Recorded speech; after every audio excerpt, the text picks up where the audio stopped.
வணக்கம். Silver chat செய்திகள். இன்றைய முக்கிய செய்திகள். புதுச்சேரியில் 10 மற்றும் 12ஆம் வகுப்பு சிபிஎஸ்இ தேர்வுகள் இன்று தொடக்கம். மொத்தம் 11,204 மாணவர்கள் எழுதுகின்றனர். காரைக்கால் மீனவர்களை மீட்க நடவடிக்கை. கவர்னர் கைலாஷ்நாதன் மத்திய அமைச்சர்களுக்கு கடிதம். புதுச்சேரியில் ஆன்லைன் மூலம் பணத்தை இழந்த 2 பேர் ரூபாய் 46,000 மோசடி கும்பலிடம் ஏமாந்தனர். மாசிமக தீர்த்தவாரி பாதுகாப்பு ஏற்பாடுகள் தீவிரம். மாவட்ட ஆட்சியர் குலோத்துங்கன் தலைமையில் ஆலோசனை கூட்டம். இனி விரிவான செய்திகள். புதுச்சேரியில் ஆன்லைன் மூலம் 2 பேர் மோசடி கும்பலிடம் ரூபாய் 46,000 இழந்துள்ளனர். புதுச்சேரி வில்லியனூரை சேர்ந்த பெண்ணை தொடர்பு கொண்ட மர்ம நபர் வீட்டிலிருந்து பகுதி நேர வேலையாக ஆன்லைன் வர்த்தகத்தில் முதலீடு செய்து அதிக பணம் சம்பாதிக்கலாம் என கூறியுள்ளார். இதை நம்பிய அப்பெண் மர்ம நபர் தெரிவித்த ஆன்லைன் வர்த்தகத்தில் பல்வேறு தவணைகளாக ரூபாய் 39,000 முதலீடு செய்துள்ளார். பின் அதன் மூலம் வந்த லாபத்தை எடுக்க முயன்றபோது முடியவில்லை. இதேபோல் தேங்காய் திட்டை சேர்ந்தவர் ரூபாய் 7,000 என 2 பேர் மோசடி கும்பலிடம் ரூபாய் 46,000 இழந்துள்ளனர். இதுகுறித்து சைபர் கிரைம் போலீசார் வழக்கு பதிந்து விசாரித்து வருகின்றனர். ஆலங்குப்பம் கிராமத்தில் மாசி மாத அமாவாசையை முன்னிட்டு அங்காள பரமேஸ்வரி அம்மன் ஆலயத்தில் நடைபெற்ற மயான கொள்ளை விழாவில் ஆயிரக்கணக்கான பக்தர்கள் பங்கேற்று சாமி தரிசனம் செய்தனர். புதுச்சேரி ஆலங்குப்பம் கிராமத்தில் அமைந்துள்ள அங்காள பரமேஸ்வரி அம்மன் கோவில் மயான கொள்ளை விழா கடந்த 12ஆம் தேதி கொடியேற்றத்துடன் துவங்கியது. இதனைத் தொடர்ந்து கடந்த 14ஆம் தேதி தேர்வு செய்யப்பட்ட பக்தர்களுக்கு 50 கிலோ மிளகாய் கரைசல் அபிஷேகம் செய்யப்பட்டது. அதனைத் தொடர்ந்து தினம்தோறும் அங்காள அம்மனுக்கு பல்வேறு பூஜைகள் செய்யப்பட்டு வந்த நிலையில் முக்கிய நாளான நேற்று வல்லாள கண்டனை அங்காள அம்மன் வதம் செய்யும் நிகழ்ச்சியை தொடர்ந்து மயான கொள்ளை விழா நடைபெற்றது. இதில் பங்கேற்ற பக்தர்கள் காலி, பிசாசினி, சுடுகாட்டு காலி, காட்டேரி, நரிக்குருத்து உள்ளிட்ட பல்வேறு வேடமணிந்து ஆக்ரோஷத்துடன் சுடுகாட்டை நோக்கி ஆடிச் சென்றது பக்தர்களை பக்தியின் உச்சத்திற்கே கொண்டு சென்றது. மேலும் மயான கொள்ளையின் போது சுற்றுவட்டார பகுதியைச் சேர்ந்த ஆயிரக்கணக்கான பக்தர்கள் தங்கள் நிலங்களில் விளைந்த காய்கறிகள், பழங்கள் போன்றவற்றை கொள்ளையிட்டு சுவாமி தரிசனம் செய்தனர். விழாவிற்கான ஏற்பாடுகளை ஆலய அறங்காவல் குழுவினர் மற்றும் கிராம பொதுமக்கள் செய்திருந்தனர். பணி நிரந்தரம் செய்ய வேண்டும் உட்பட பல்வேறு கோரிக்கைகளை வலியுறுத்தி 108 ஆம்புலன்ஸ் ஓட்டுநர்கள் சுகாதாரத்துறை இயக்குநர் அலுவலகத்தில் 6வது நாளாக போராட்டத்தில் ஈடுபட்டுள்ளனர். புதுச்சேரி, காரைக்கால், ஏனாம் ஆகிய பிராந்தியத்தை சேர்ந்த 108 ஆம்புலன்ஸ் ஓட்டுநர்கள் சங்கத்தினர் கடந்த 12ஆம் தேதி முதல் சுகாதாரத்துறை இயக்குநர் அலுவலகத்தில் தொடர் வேலைநிறுத்த போராட்டத்தில் ஈடுபட்டு வருகின்றனர். அந்த வகையில் சங்க தலைவர் ஜெயபாலன் தலைமையில் 6வது நாளாக சுகாதாரத்துறை அலுவலகம் வாயிலில் போராட்டத்தில் ஈடுபட்டுள்ளனர். முதல்வர் அறிவித்தபடி உயர்த்தப்பட்ட ஊதியத்தை வழங்க வேண்டும், பணி நிரந்தரம் செய்ய வேண்டும் உள்ளிட்ட பல்வேறு கோரிக்கைகளை வலியுறுத்தி 50க்கும் மேற்பட்ட ஆம்புலன்ஸ் ஓட்டுநர்கள் போராட்டத்தில் ஈடுபட்டுள்ளனர். கோரிக்கைகளுக்கு அரசு செவி சாய்க்காவிட்டால் எதிர்வரும் சட்டமன்ற தேர்தலை புறக்கணிப்போம் என அரசுக்கு எச்சரிக்கை விடுத்துள்ளனர். காவலர் பணித்தேர்வில் மைதான தேர்வு நடத்த தேர்வு செய்த தொழில்நுட்ப ஒப்பந்ததாரர்கள் தகுதியற்றவர்கள் என ஆதாரங்களை அளித்தும் அதற்கு தீர்வு காணாமல் புதுவை அரசு சர்வாதிகார போக்கை கையாளுவது கண்டனத்திற்கு உரியதென தேசிய மக்கள் முன்னணி தலைவர் சுவாமிநாதன் கண்டனம் தெரிவித்துள்ளார். இது தொடர்பாக செய்தியாளர்களிடம் பேசிய அவர், புதுச்சேரி மாநிலத்தில் சமீபத்தில் நடந்து முடிந்த உதவி ஆய்வாளர் பணிக்கான மைதான தேர்வு பல்வேறு குளறுபடிகள் நடந்ததாக தேர்வாளர்கள் தொடர்ந்து குற்றம் சாட்டி வருகிறார்கள். மேலும் தொழில்நுட்ப தேர்வுக்கு ஒப்பந்தம் செய்யப்பட்ட தேர்வுக்குழு பல்வேறு மாநிலங்களில் முறைகேடு செய்துள்ள ஆதாரங்கள் வெளியில் வந்தும் லஞ்ச ஒழிப்பு துறையில் புகார் அளிக்கப்பட்டும் இது தொடர்பாக எந்த ஒரு விசாரணையும் நடத்தாமல் மோசடி புகார் உள்ள டைமிங் டெக்னாலஜி நிறுவனத்தால் மைதானத்தில் தேர்வு செய்யப்பட்டதை உறுதி செய்து ஏற்று தற்பொழுது எழுத்து தேர்வுக்கான தேதியை அறிவித்திருப்பது கண்டனத்திற்கு உரியதென தெரிவித்தார். டைம் டெக்னாலஜி என்ற பெயரில் காவலர் மற்றும் உதவி ஆய்வாளர் பணி நியமனத்திற்கு நியமிக்கப்பட்ட ஒப்பந்ததாரர்கள் சத்தீஸ்கர் மாநிலத்தில் காவலர் தேர்வில் செய்த முறைகேடு தொடர்பாக அவர்கள் மீது அம்மாநிலத்தின் துணை கண்காணிப்பாளர் ஒருவரால் கொடுக்கப்பட்ட புகாரின் அடிப்படையில் வழக்கு பதிவு செய்யப்பட்டுள்ளது. அம்மாநில காவல்துறைக்கு குற்றவாளியாக தெரிந்தவர்கள் புதுச்சேரி மாநில காவல்துறைக்கு புனித மாணவர்களாக தெரிந்தார்களா என்ற கேள்வி எழுப்புகிறோம் என்றார். எனவே புதுச்சேரி அரசு தனது சர்வாதிகார போக்கை கைவிட்டு தேர்வில் நடந்த முறைகேடு தொடர்பாக உரிய விசாரணை அமைத்து விண்ணப்பதாரர்கள் அனைவரையும் தேர்வு எழுத அனுமதித்து எதிர்காலத்தில் ஏற்பட இருக்கும் குழப்பங்களுக்கு முன்கூட்டியே தீர்வு காண வேண்டும் என வலியுறுத்தினார். புதுச்சேரி மாநிலத்தில் இன்று துவங்கிய சிபிஎஸ்இ பொதுத் தேர்வில் 10ஆம் வகுப்பில் 5,638 மாணவர்களும் +2வில் 5,566 மாணவர்களும் எழுதினர். சிபிஎஸ்இ பாடத்திட்டத்தில் 10 மற்றும் 12ஆம் வகுப்பு மாணவர்களுக்கான பொதுத் தேர்வு இன்று துவங்கியது.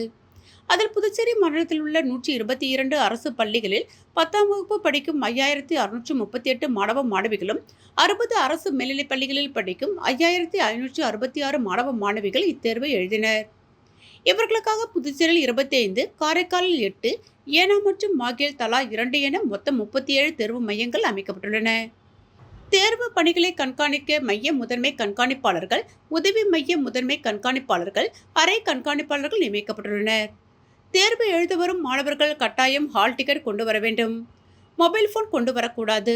தேர்வரில் ஒழுங்கீன செயலில் ஈடுபடும் மாணவர்கள் குற்றவியல் நடவடிக்கை எடுக்கப்படும் என கல்வித்துறை எச்சரிக்கை விடுத்துள்ளது.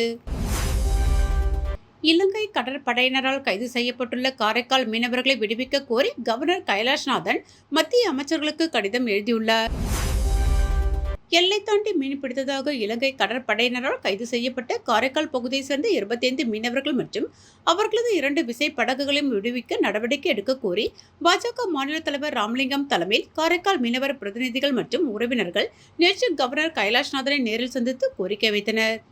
இதையடுத்து கைது செய்யப்பட்ட 25 மீனவர்களையும் அவர்களது 2 படகுகளையும் விடுவிக்க உடனடியாக நடவடிக்கை எடுக்குமாறு மத்திய வெளியுறவுத்துறை அமைச்சர் ஜெய்சங்கருக்கு கவர்னர் கைலாஷ்நாதன் கடிதம் எழுதியுள்ளார். மேலும் மத்திய இளைஞர் விவகாரங்கள் மற்றும் விளையாட்டுத்துறை அமைச்சர் மன்சுக் மாண்டேவிற்கும் காரைக்கால் மீனவர்கள் கைது விவகாரத்தை தொடர்ந்து கண்காணித்து அவர்களை விடுவிக்க ஏற்பாடு செய்யுமாறு கடிதம் எழுதியுள்ளார். காமராஜர் நகர் பகுதியில் எல்ஜேகே நிர்வாகிகளுக்கு நலத்திட்ட உதவிகளை தலைவர் ஜோ சார்லஸ் மார்டின் வழங்கினார். காமராஜர் நகர் மற்றும் நெல்லித்தோப்பு தொகுதிகளைச் சேர்ந்த எல்ஜேகே லட்சிய ஜனநாயக கட்சி நிர்வாகிகளுக்கு நலத்திட்ட உதவிகள் வழங்கும் நிகழ்ச்சி சிறப்பாக நடைபெற்றது. இந்நிகழ்ச்சியில் ஜோ சார்லஸ் மார்டின் அவர்கள் கலந்து கொண்டு நிர்வாகிகளுக்கு பல்வேறு நலத்திட்ட உதவிகளை வழங்கினார்.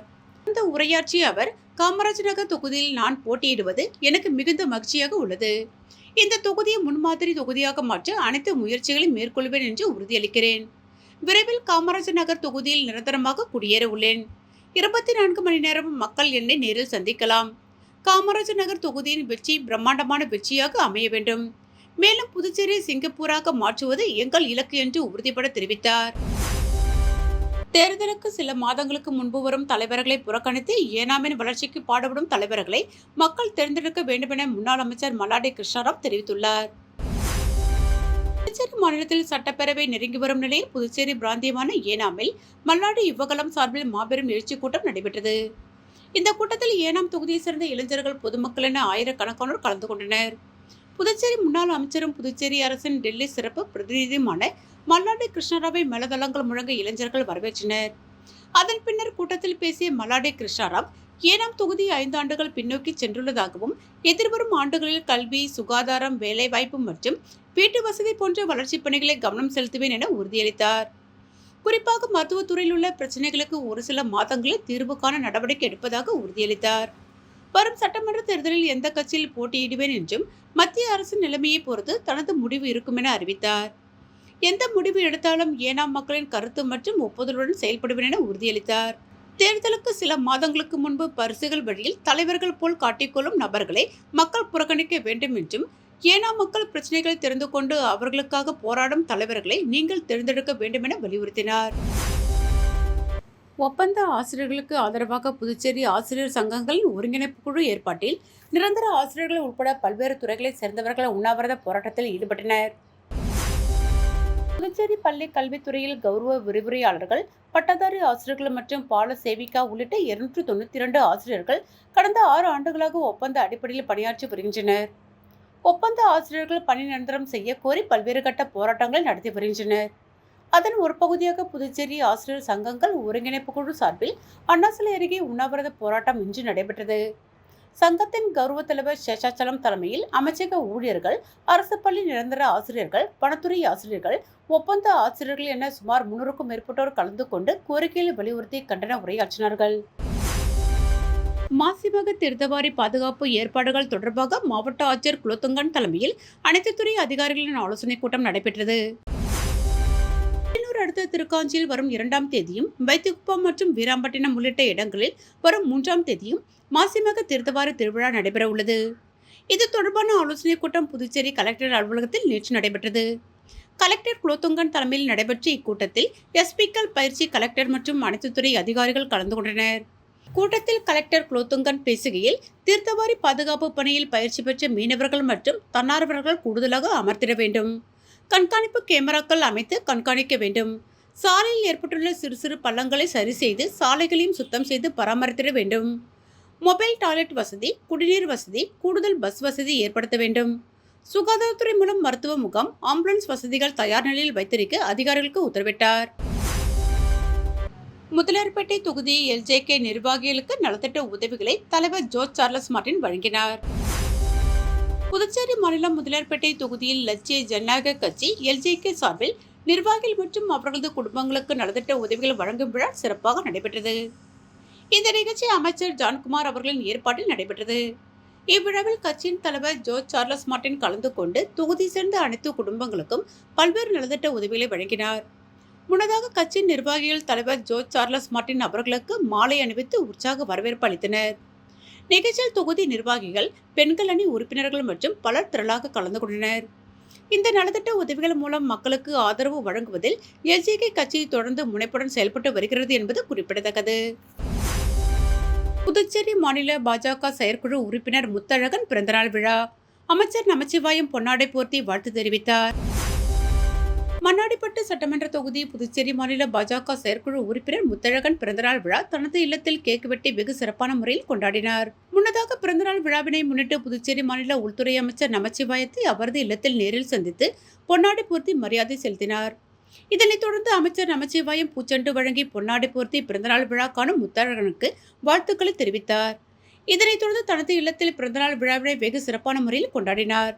இதில் பாஜக பிரமுகர்கள் ஜெயக்குமார், ராஜா, சிதம்பரநாதன், நாஞ்சில் மனோகரன், இளவழுதி, ஏழுமலை, கணேஷ், ஹரிஹரன், ஜெயராஜ், அன்பு, குரு, நிர்மல்குமார், சுதாகர் உள்பட ஏராளமான பொதுமக்கள், கட்சி நிர்வாகிகள், தொண்டர்கள், தொழிலதிபர்கள், உறவினர்கள், இளைஞர்கள் என பலதரப்பு மக்கள் கலந்து கொண்டு பொன்னாடை அணிவித்து பிறந்தநாள் வாழ்த்துக்களை தெரிவித்தனர். பிறந்தநாள் விழாவிற்கான ஏற்பாட்டினை பாஜக மாநில செயற்குழு உறுப்பினர் முத்தழகன் தலைமையில் ஆதரவாளர்கள் வெகு சிறப்பான முறையில் செய்திருந்தனர். வேளாண் துறையின் இயற்கை வேளாண்மை திட்டத்தின் கீழ் மண்புழு உரம் தொட்டி மற்றும் உரப்படுகை அமைப்பதற்கு விவசாயிகள் தேர்வு பட்டியல் வெளியிடப்பட்டுள்ளது. இதுகுறித்து தோட்டக்கலை இணை வேளாண் இயக்குநர் சண்முகவேலு விடுத்துள்ள செய்திக்குறிப்பில், புதுச்சேரி வேளாண் மற்றும் விவசாயிகள் நலத்துறை, கூடுதல் வேளாண் இயக்குநர் அலுவலகம் மற்றும் மாநில தோட்டக்கலை வளர்ச்சி சங்கம் மூலம் தோட்டக்கலை இயற்கை வேளாண்மை திட்டத்தின் கீழ் மண்புழு உரம் தொட்டி மற்றும் மண்புழு உரப்படுகை அமைப்பதற்கு விவசாயிகள் தேர்வு செய்யப்பட்டுள்ளனர். மண்புழு உரம் தொட்டி மற்றும் மண்புழு உரப்படுகை மானியவிலையில் அமைப்பதற்கு விண்ணப்பித்த தகுதியான விவசாயிகளின் பெயர் பட்டியல் சமுதாய தணிக்கை செய்வதற்காக தங்கள் பகுதிக்குட்பட்ட உழவர் உதவியகங்களின் அறிவிப்பு பலகையில் வரும் 23ஆம் தேதி வரை ஒட்டப்படுகிறது. மேலும் புதுச்சேரி வேளாண் மற்றும் விவசாயிகள் நலத்துறை இணையதளத்திலும் வெளியிடப்பட்டுள்ளது. இப்பட்டியலில் ஏதேனும் ஆட்சேபனை இருப்பின் வரும் 23ஆம் தேதிக்குள் புதுச்சேரி தாவரவியல் பூங்காவில் உள்ள கூடுதல் வேளாண் இயக்குநர் அலுவலகத்தில் எழுத்துப்பூர்வமாக தெரிவிக்குமாறு கேட்டுக் கொள்ளப்படுகிறது. புதுச்சேரி முதலியார்பேட்டையில் பாட்டாளி மக்கள் கட்சி கிழக்கு மண்டல தலைமை அலுவலகத்தை மண்டல அமைப்பாளர் கோபாலகிருஷ்ணன் திறந்து வைத்து இனிப்புகள் வழங்கினார். புதுச்சேரி முதலியார்பேட்டையில் பாட்டாளி மக்கள் கட்சியின் கிழக்கு மண்டல தலைமை அலுவலக திறப்பு விழா இன்று நடைபெற்றது. கிழக்கு மண்டல மாநில அமைப்பாளர் கோபி என்கிற கோபாலகிருஷ்ணன் தலைமையில் மாநில துணைத் தலைவர் சத்யா முன்னிலையில் திறக்கப்பட்டது. அதனைத் தொடர்ந்து கட்சி கொடியேற்றி பொதுமக்களுக்கு இனிப்புகள் வழங்கப்பட்டது. இந்த நிகழ்ச்சியில் மாநில இளைஞரணி தலைவர் சேகர், கிழக்கு மண்டல துணை அமைப்பாளர்கள் பாண்டியராஜன், முருகன், சரவணன், ராஜாராம், ஜானகிராமன் உட்பட நிர்வாகிகள் திரளாக கலந்து கொண்டனர். இதனைத் தொடர்ந்து நடைபெற்ற கூட்டத்தில் சட்டமன்ற தேர்தலில் கூட்டணியில் 2 சீட்டுகளை பெற தலைமையை வலியுறுத்துவது, கூட்டணி கட்சிகளை வெற்றி பெற செய்வது, புதுச்சேரியில் பாட்டாளி மக்கள் கட்சியின் வளர்ச்சிக்கு பாடுபடுவது உள்ளிட்ட பல்வேறு தீர்மானங்கள் நிறைவேற்றப்பட்டன. மங்கலம் சுற்றியுள்ள அரசு பள்ளிகள் மற்றும் அரசு உதவி பெறும் பள்ளிகளிலிருந்து 10ஆம் வகுப்பு மற்றும் 12ஆம் வகுப்பு பொதுத் தேர்வு எழுதவுள்ள மாணவர்களுக்கு காமாட்சியம்மாள் அறக்கட்டளை சார்பாக கல்வி உபகரணங்கள் வழங்கப்பட்டது. புதுச்சேரி மாநிலம் மங்கலம் சுற்றியுள்ள அரசு பள்ளிகள் மற்றும் அரசு உதவி பெறும் பள்ளிகளிலிருந்து 10ஆம் வகுப்பு மற்றும் 12ஆம் வகுப்பு பொதுத் தேர்வு எழுதவுள்ள மாணவ செல்வங்களுக்கு காமாட்சியம்மாள் அறக்கட்டளை சார்பாக அந்த அறக்கட்டளை நிறுவனர் ரவிக்குமார் அவர்கள் தேர்வினை எதிர்கொள்ள தேவையான அனைத்து எழுதுபொருள் உபகரணங்களையும் பரிசாக வழங்கி மாணவர்களுக்கு கல்வி முக்கியத்துவத்தை பற்றியும் தேர்வில் வெற்றி பெற்று நல்ல நிலையை அடைய வேண்டும் என்று வாழ்த்துக்களை கூறினார். இதில் கண்ணகி அரசு பெண்கள் மேல்நிலைப்பள்ளி, விவேகானந்தா அரசு ஆண்கள் மேல்நிலைப்பள்ளி, கணுவாப்பேட்டை அரசு உயர்நிலைப்பள்ளி, உருவையாறு அரசு உயர்நிலைப்பள்ளி, மங்கலம் அரசு உயர்நிலைப்பள்ளி, அரியூர் அரசு உயர்நிலைப்பள்ளி, கணுவாப்பேட்டை புனித லூர்து அன்னை ஆண்கள் உயர்நிலைப்பள்ளி, கணுவாப்பேட்டை புனித லூர்து அன்னை பெண்கள் உயர்நிலைப்பள்ளி ஆகிய 8 பள்ளியில் பயிலும் 10ஆம் வகுப்பு மற்றும் 12ஆம் வகுப்பு மாணவ மாணவிகள் மொத்தம் 650 பேருக்கு தேர்வுக்கு தேவையான அனைத்து எழுதுபொருள்களும் வழங்கப்பட்டது. இவ்விழாவிற்கு பாலா முருகன் மற்றும் பாலகிருஷ்ணன் ஆகியோர் சிறப்பு விருந்தினர்களாக கலந்து கொண்டனர். ஓசூர் தொகுதியில் அனைத்து குடும்பத்தினருக்கும் தனது சொந்த செலவில் பாஜக சட்டமன்ற உறுப்பினர் தீப்பாய்ந்தான் குக்கர் வழங்கும் நிகழ்ச்சியை தொடங்கி வைத்தார். பாஜக சட்டமன்ற உறுப்பினர் தீப்பாய்ந்தான் சேதராப்பட்டு கற்பக விநாயகர் கோவிலில் தொகுதி முழுவதும் வீட்டுக்கு வீடு இட்லி குக்கர் பாத்திரம் நலத்திட்ட உதவிகள் வழங்கும் நிகழ்ச்சியை தொடங்கி வைத்தார். விநாயகர் கோவிலில் நடந்த சிறப்பு பூஜையில் கலந்து கொண்ட தீப்பாய்ந்தான் எம்எல்ஏ 10 பயனாளிகளுக்கு அரசு வழங்கும் முதியோர் பென்ஷனுக்கான ஆணையை வழங்கினார். அதனைத் தொடர்ந்து ஓசூர் தொகுதி முழுவதும் ஒவ்வொரு ரேஷன் அட்டைதாரர்களுக்கும் இட்லி குக்கர் வழங்கும் நலத்திட்ட நிகழ்ச்சியை தொடங்கி வைத்து சேதராப்பட்டு 2வது பூத்தில் வீடு வீடாக சென்று இட்லி குக்கர் வழங்கினார். இந்த நிகழ்ச்சியில் ராகரத்தினம், MMCC மனோகரன், புருஷோத்தமன், நடேசன், அழகுவேல், ராமமூர்த்தி, பாபு, சுகுமார், பக்ரி, ராஜேந்திரன், வெங்கடேசன், ரவிசங்கர், விஜயன், மகேஷ், 2வது பூத் தலைவர் மண்ணாங்கட்டி நவீன், NR காங்கிரஸ் தொகுதி பொதுச் செயலாளர் அழகு, கணேசன், மகளிரணி நிர்வாகிகள் உள்ளிட்ட பலர் கலந்து கொண்டனர். புதுச்சேரி அரசு மின்துறை மூலம் திருபுவனை தொகுதியில் சுமார் 14 லட்சம் மதிப்பில் மின்துறை சம்பந்தமான வளர்ச்சிப் பணிகளை தொகுதி MLA அங்காளன் பூஜை செய்து தொடங்கி வைத்தார். திருபுவனை சட்டமன்ற தொகுதிக்குட்பட்ட கொத்தபுரிநத்தம்பேட் மற்றும் திருவண்டார்கோவில் சின்னப்பேட் ஆகிய பகுதிகளில் கடும் மின்னழுத்த குறைபாடு நிலவி வந்தது. இதனால் இப்பகுதி மின் நுகர்வோர்கள் மின் உபகரணங்களை பயன்படுத்த முடியாமல் மிகுந்த சிரமத்திற்கு உள்ளாகினர். இதனை அறிந்த திருபுவனை தொகுதியின் சட்டமன்ற உறுப்பினர் அங்காளன் உடனடியாக அப்பகுதிக்கு சென்று கள ஆய்வு மேற்கொண்டார். இதனை அடுத்து அப்பகுதியில் உள்ள டி மின்பாதையில் ஒரு முனை மின்பாதையிலிருந்து மும்முனை மின்பாதையாக மாற்றவும், சேதமடைந்த மின்கம்பங்களை மாற்றவும் மின்துறை அதிகாரிகளுக்கு கோரிக்கை வைத்தார். இதன் அடிப்படையில் ரூபாய் 13,78,887 மதிப்பீட்டில் திட்டம் தயாரிக்கப்பட்டு அட்டவணை இனத்தவர் சிறப்பு கூறு நிதியின் கீழ் அரசு அனுமதியும் பெறப்பட்டது. இதற்கான பணி தொடக்க விழா கொத்தபுரிநத்தம்பேட் மற்றும் திருவண்டார்கோவில் சின்னப்பேட் பகுதியில் நடைபெற்றது. இவ்விழாவில் திருபுவனை தொகுதி சட்டமன்ற உறுப்பினர் அங்காளன் கலந்து கொண்டு பணிக்கான பூஜையை ஆரம்பித்து பணியை தொடங்கி வைத்தார். இவ்விழாவில் மின்துறை திருபுவனை உதவி பொறியாளர் பன்னீர்செல்வம் மற்றும் இளநிலை பொறியாளர் அஜித்குமார், மின்பிரிவு ஊழியர்கள், ஊர் முக்கிய பிரமுகர்கள், பொதுமக்கள் பலரும் கலந்து கொண்டனர். இத்திட்டத்தின் மூலம் சுமார் 350 மின் நுகர்வோர் பயன்பெறுவார்கள் என்பது குறிப்பிடத்தக்கது. டிரைவர் வீட்டில் பெட்ரோல் குண்டு வீச்சு, காவல்துறை வழக்கு பதிந்து 3 நபர்களை தேடி வருகின்றனர். புதுச்சேரி நயினார் மண்டபத்தை சேர்ந்த ரமேஷ் டிரைவரான இவரின் வீட்டில் நேற்று அதிகாலை 3:30 மணிக்கு முகத்தில் துணி அணிந்து கொண்டு பைக்கில் வந்த 3 நபர்கள் வீட்டின் கேட்டின் மீது பெட்ரோல் குண்டு வீசியுள்ளனர். தொடர்ந்து கற்களை கொண்டு தாக்கியுள்ளனர். இதனால் சத்தம் கேட்டு ரமேஷின் அம்மா கதவை திறந்து பார்த்தபொழுது வீட்டின் கேட் தீப்பற்றி எரிந்து கொண்டிருந்ததை கண்ட அவர் அச்சத்தில் கூச்சலிட்டார். அப்பொழுது அங்கிருந்த 3 நபர்கள் உங்கள் குடும்பத்தையே இதேபோல் பெட்ரோல் ஊற்றி கொளுத்தி விடுவோம் என மிரட்டிவிட்டு அங்கிருந்து தப்பிச் சென்றனர். பெட்ரோல் குண்டு வீசிவிட்டு மிரட்டல் விடுத்தது யார் என அருகிலுள்ள CCTV கேமராவில் பார்த்ததில் அவர்கள் அதே பகுதியை சேர்ந்த கவிக்குயில் வீதியை சேர்ந்த ராம் மகன் திலீப், அவரது உறவினர் சூர்யா மற்றும் அடையாளம் தெரியாத ஒரு நபர் என தெரிய வந்தது. இதுகுறித்து ரமேஷ் அளித்த புகாரின் அடிப்படையில் முதலார்பேட்டை காவல்துறையினர் வழக்கு பதிவு செய்து 3 பேரையும் தேடி வருகின்றனர். புதுச்சேரி கல்வி பங்களாவில் அமைந்துள்ள துலுக்கானத்தம்மன் ஆலயத்தில் மகா சிவராத்திரி விழா கொண்டாடப்பட்டது. புதுச்சேரி காமராஜர் சாலை ஜெயராம் ஹோட்டல் எதிரே கல்வி பங்களாவில் அமைந்துள்ள அருள்மிகு துலுக்கானத்தம்மன் ஆலயத்தில் ஒவ்வொரு ஆண்டும் மகா சிவராத்திரி விழா வெகு விமர்சையாக கொண்டாடப்படுவது வழக்கம். அந்த வகையில் இந்த ஆண்டும் மகா சிவராத்திரியை முன்னிட்டு துலுக்கானத்தம்மன் மற்றும் சிவபெருமானுக்கு பால், தயிர் உள்ளிட்ட பல்வேறு வாசனை திரவியங்கள் கொண்டு சிறப்பு அபிஷேகம் செய்யப்பட்டு சிறப்பு பூஜைகள் செய்யப்பட்டு மகா தீபாவளி காட்டப்பட்டது. தொடர்ந்து சுவாமி சிறப்பு அலங்காரத்தில் பக்தர்களுக்கு அருள் பாலித்தார். இதில் திரளான பக்தர்கள் கலந்து கொண்டு சுவாமியை வழிபட்டனர். பின்னர் இந்த பூஜையில் கலந்து கொண்ட அனைவருக்கும் பிரசாதம் மற்றும் நலத்திட்ட உதவியில் வழங்கப்பட்டது. இதற்கான ஏற்பாடுகளை ஆலய நிர்வாகி ராஜேஷ் உள்ளிட்ட நிர்வாகிகள் சிறப்பாக செய்திருந்தனர். தொண்டமானத்தம் ஸ்ரீ சுயம்பு அரசனடி முத்தால மாரியம்மன் ஆலயத்தில் மகா சிவராத்திரி மற்றும் மாசி மாத அமாவாசை பூஜைகள் வெகு சிறப்பாக நடைபெற்றது. புதுச்சேரி மாநிலம் ஓசூர் சட்டமன்ற தொகுதிக்குட்பட்ட தொண்டமானத்தம் ஸ்ரீ சுயம்பு அரசனடி முத்தால மாரியம்மன் ஆலயத்தில் எழுந்தருளியிருக்கும் அரச சர்வ லிங்கேஸ்வரர் ஆலயத்தில் மகா சிவராத்திரி விழாவினை முன்னிட்டு 4 கால பூஜைகள் நடைபெற்றது. தொடர்ந்து அலங்கரிக்கப்பட்ட சிவபெருமானுக்கு பல்வேறு அபிஷேகங்கள் மற்றும் அலங்காரங்கள் செய்து தீபாவளி காண்பிக்கப்பட்டது. இதில் பக்தர்கள் திரளாக கலந்து கொண்டு சுவாமி தரிசனம் செய்தனர். தொடர்ந்து விழாவில் கலந்து கொண்ட பக்தர்கள் அனைவருக்கும் ஆலயம் சார்பாக அன்னதானம் வழங்கப்பட்டது. இதனைத் தொடர்ந்து நேற்று மாசி மாத அமாவாசை முன்னிட்டு தேவி அங்காள பரமேஸ்வரி அம்மனுக்கு அமாவாசை சிறப்பு பூஜை நடைபெற்றது. இதில் பக்தர்கள் தீச்சட்டி எடுத்து தங்களது நேர்த்திக்கடனை செலுத்தினர். தொடர்ந்து மாசி மாத அமாவாசையை ஒட்டி சுவாமிக்கு படையிலிடப்பட்டது. இதனைத் தொடர்ந்து சுவாமிக்கு பல்வேறு பூஜைகள் செய்து படையிலிட்ட சாதம் பக்தர்களுக்கு பிரசாதமாக வழங்கப்பட்டது. இத்துடன் சில்வர் சாட் செய்திகள் நிறைவு பெற்றன. வணக்கம்.